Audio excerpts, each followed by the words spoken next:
Oi, gente, licença de chegar. Eu sou a Maria e no episódio de hoje eu convidei a Dani para falar sobre comunidade. Dani, que além de uma mulher linda, é uma mulher também muito alta e no abraço dela cabe 1000 mulheres. Obrigada, Dani, pela sua presença. E eu queria escutar de você qual é a importância da comunidade para uma mulher negra. Nossa, primeiro dizer que é uma alegria poder estar na sua presença. E eu já começo te dizendo que você é uma dessas mulheres da minha comunidade. Porque uma mulher negra que quer se forjar na maternidade, na academia, no ativismo, profissionalmente, ela precisa de uma série de comunidades que vão tornando possível a atuação nesses vários âmbitos da vida. Eu não teria chegado até aqui sem a minha comunidade, né?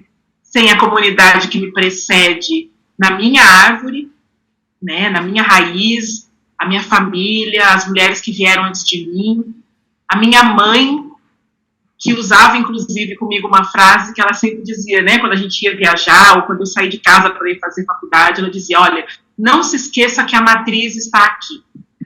Todo dia eu aprofundo uma linha na compreensão dessa frase, né? Então, para mim, a comunidade é isso, assim, é saber que eu tenho algo em comum com tantas e tantas mulheres negras nesse país e que eu só consigo fortalecer o que eu sou a partir dessa possibilidade de poder contar mesmo, né? Em muitos anos, desde me ajudando a escrever, me lendo, me incentivando, dando ideias acadêmicas, como essa mulher maravilhosa que está diante de mim já está me dando, né? Então, para mim é fundamental. E depois da maternidade, isso então se tornou uma condição para que eu consiga exercê-la com o máximo de saúde mental possível, né? Com o máximo de equilíbrio e de sustentação possível. E é interessante, Dani, que você falando sobre maternidade e trazendo a sua mãe para esse momento também, eu vou pensando que a gestação, a maternidade, o ato de gestar é a nossa primeira experiência de comum também, né, de comunidade. A gente é, de alguma maneira, forjada pelo binômio, ou trinômio, quadrinômio, depender do número de fetos, mas esse primeiro impulso de vida já é um primeiro impulso que se dá em comunidade. E eu acompanho de perto, muito de perto, o seu trabalho já há muito tempo, e eu sei que no trabalho de assistência ao nascimento você faz esse movimento de trazer a comunidade para acompanhar essa pessoa gestante. E aí queria escutar de você como é que isso aparece, quais são os efeitos da comunidade implicada no nascimento de outras pessoas da sua comunidade para a pessoa que gesta. Ai, que pergunta mais linda, porque foi o fazer que foi me sussurrando isso, sabe? Começou por um momento em que, acompanhando uma gestante, eu percebia que as escolhas dela estavam indo contrárias a tudo aquilo que a família acreditava que o momento do nascimento deveria ser, né? Então, era uma família formada por vários profissionais de saúde e que não entendiam, ela também, uma profissional de saúde, não entendiam como é que ela poderia escolher algo tão natural, tão afastado das possibilidades que eu, né, dentro ali do que eu estava compreendendo, das possibilidades que eu entendia como muito intervencionista. E a partir daí, eu comecei a chamar a família para fazer parte no trabalho de educação perinatal, que é esse trabalho que eu faço como doula, que é de preparação para o parto. E foi tão importante porque elas se reconheciam. Era como se aquelas pessoas fossem reapresentadas. Então, eu vi situações em que mães falavam de vivências perinatais que as filhas não conheciam, vivências dolorosas, inclusive, vivências muito tensas, inclusive, que as filhas não conheciam. Tinha coisa muito engraçada que aparecia também. Olha, eu vou te contar uma coisa que aconteceu comigo. e muitas lágrimas, muita abertura, e isso foi me enriquecendo, né? E isso foi me dando a ideia de que esse seria o caminho. Então, com várias famílias, por N motivos, outras tantas com as quais eu não faço, mas isso nasce da conversa, nasce do olhar que eu recebo, às vezes, de uma mais velha da família, que me olha, né, com aquele ar de o que essa pessoa está chegando aqui para falar do nascimento do meu neto? Né? E eu não posso chegar e pensar, não, eu estou chegando com tudo que eu sei. Não, peraí, vamos ver o que essa mulher também tem coisa para trazer. Vamos trazer ela para cá. Vamos ver o que ela tem para trazer. E isso é lindo, porque no começo da tua pergunta, né, quando você fala da gestação como essa coisa em comum, eu me lembro que eu, grávida, eu também fiquei cada vez mais curiosa pela história perinatal da minha família. Como é que eu tinha nascido, né? E conforme você perguntava, foi me dando um clique aqui, né? Que talvez na adolescência, juventude, né? O que pauta muito as relações familiares é um certo afastamento, né? Da mãe, né? Eu quero buscar outras referências, tal. E eu me dei conta de que, né? Quando você falou da gestação também como essa experiência em comunidade, a minha gestação, ela me traz de volta para isso, para essa experiência em comunidade, quando eu quero saber exatamente como é que eu nasci, quanto tempo foi, quanto que eu mamei, e buscando, né, esmiuçando essa experiência para constituir a minha, né? E aí, quando chega o filho, ele se apresenta e vai dizer, olha, eu estou nessa comunidade de tal e tal jeito. E aí é muita história, né? E aí isso é o tempo todo. E aí eles vão se reapresentando. Eu tenho agora um quase adolescente. Ele protesta quando eu uso o quase, mas eu continuo usando porque é o que. E ele também está se reapresentando. Ele está chegando na minha comunidade dizendo assim, não, mas não é assim que funciona para mim, não é assim que dá certo para mim.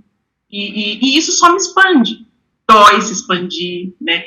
Em muitos momentos incomoda. Você fala assim, nossa, mas eu tenho tanto meu caminhozinho desenhado ali. Mas o comungar, que a comunidade me faz pensar, o comungar, ou estar em um espaço em comum, numa vivência em comum, numa comunidade, isso tem que estar presente, né? Que é esse abrir mão, e eu falo assim rapidinho, e falo assim com tanta facilidade, mas na prática a gente sabe muito bem que não é por aí. Eu tenho um quase adolescente de 7 anos, então eu não sei se é um pouco precoce falar isso, mas eu gosto muito da ideia de reapresentação. Essa ideia de reapresentação faz muito sentido, tanto para as crianças quanto para nós também nessa trajetória de acompanhar os nascimentos a partir desse olhar que é um olhar também racial. E acho que eu, que fui uma pessoa forjada por uma educação, não por parte familiar, né, mas uma educação institucional nos diversos espaços onde eu estive, de pensar o indivíduo, em que eu deveria fazer uma espécie de pavimentação que fosse minha e só minha. Eu me lembro que quando eu engravidei, eu fui dizer para minha mãe que eu queria ter um parto em casa. Primeiro que eu protelei essa conversa durante muito tempo, né? Minha mãe como pediatra, imaginando que ela fosse se levantar contra esse meu desejo. Mas o primeiro gesto, e aí eu me lembro de uma aula que você deu certa feita lá no programa de pós-graduação, em que você contava um pouco mais sobre isso, e ela imediatamente disse: você sabe que eu nasci em casa? Eu nasci em casa e teve um dia que eu tava em casa e aí a minha mãe disse, a vizinha tá gritando, vai ver o que ela tem. E aí a dona Betinha, que é essa vizinha, disse, menina, pega aqui o paletó do meu marido, põe na criança e vai avisar a sua mãe que meu filho nasceu. Então eu acho muito bonito porque a gente consegue recuperar nessa sociedade, que é a sociedade do indivíduo, um laço afetivo que está necessariamente apoiado no fato de que nós somos pessoas que olhamos umas para as outras e compartilhamos as nossas experiências uma com as outras, né? Exato. Nossa, que lindo você lembrar desse momento nessa aula, porque foi muito parecido aqui, né? Lá em casa, quando minha mãe também ouviu isso, e de repente falou, não, mas peraí, que também aconteceu aqui comigo, né? E tem uma história ótima, assim, que eu me lembro de uma família que eu acompanhei, e E às vezes, né, o olhar para a comunidade, em comunidade, olhar para essa pessoa que está do teu lado, é olhar para aquilo que é falha, é olhar para aquilo que é não sei, não entendo nada disso, né? E às vezes é um lugar que a gente chega enquanto filha, quando a gente se torna mãe. Né? Até então a mãe vai saber todas as respostas, vai saber tudo.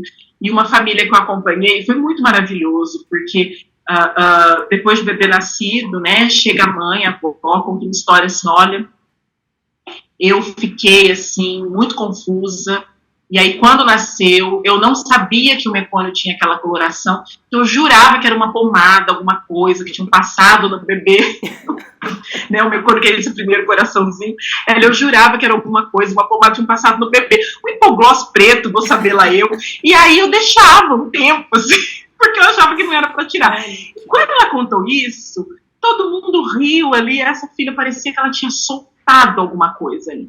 Eu não sei explicar o que era, mas parecia que ela tinha, tipo, uau, quer dizer, né, tá certo, é isso, eu não vou saber um monte de coisa, tá tudo bem, né, e tá tudo bem, olha, minha mãe me trazendo isso só agora, né. E nessa coisa de não saber, essa mãe também não sabe que ela sabe alguma coisa, né? Quando ela decide deixar a pomada preta e o mecônio como alguma coisa que protege o bebê nesse início de vida extraútero também, é uma inteligência que é essa inteligência ancestral, né? Que a gente vai transmitindo por meio das rodas e das conversas e tudo mais. E aí eu fui pensando que esse trabalho de escuta também, que faz parte do seu trabalho, é um trabalho no âmbito da assistência ao nascimento, é um trabalho também de letramento racial, no sentido de recuperar aquilo que a nossa comunidade já sabe sobre o nascimento também. Você pensa por essa perspectiva, não de maneira consciente, mas você, ou de maneira consciente também, não sei, você sente fazendo esse trabalho, vou usar de novo a ideia de pavimentação, mas de pavimentação histórica, lembrando essas mulheres qual é a origem, né, dos nossos nascimentos? Eu penso. Às vezes isso me chega sem querer, né? De repente eu tô ali falando, nossa, mas espera aí, a gente tem aqui um lugar que dá para refletir isso, né? É inevitável. Por ser uma mulher preta, por ser uma doula que interessada em pensar, né, esses fazeres, e que a gente sabe que são fazeres e saberes que foram sendo desarticulados propositalmente, né? Então, principalmente quando eu vou atender, né, quando eu vou prestar assistência para mulheres negras, eu sinto muito isso, né? E isso às vezes me emociona. E eu nem verbalizo, assim, né, é uma coisa que eu experimento ali e fica, mas eu me lembro de, ainda durante a pandemia, né, eu fiz um acompanhamento, e aí as duas avós queriam me conhecer, duas tias queriam me conhecer, né, e nós fizemos uma chamada online, né, a educação perinatal estava acontecendo online. De repente eu abri aquele Zoom, em cada janelinha tinha uma mulher preta. O meu primeiro impulso foi tomar a benção. Eu falei assim, gente, não tenho nada para dizer, eu queria que vocês me contassem. Conta para mim como é que foi para vocês. Eu tinha uma vontade de perguntar, sabe? E a minha primeira vontade foi, gente, a benção. A primeira vontade que eu tive, que eu freiei ali, mas eu tentei conduzir aquele momento, não para eu ir lá e ensinar ou falar qualquer coisa que elas precisassem saber. Eu me coloquei ali e falei, olha, o que vocês gostariam de saber de mim, do meu fazer, do meu acompanhamento com essa criança que está chegando para vocês? Porque ali eu percebi um momento que nos foi negado às minhas ancestrais, né, de se juntar, de trocar. Eu lembro que terminou, isso já aconteceu algumas vezes comigo, termina, eu choro, assim, porque eu falo, gente, onde é que eu vou colocar isso? Vou transformar em lágrimas. Que destino bom, né? Por isso.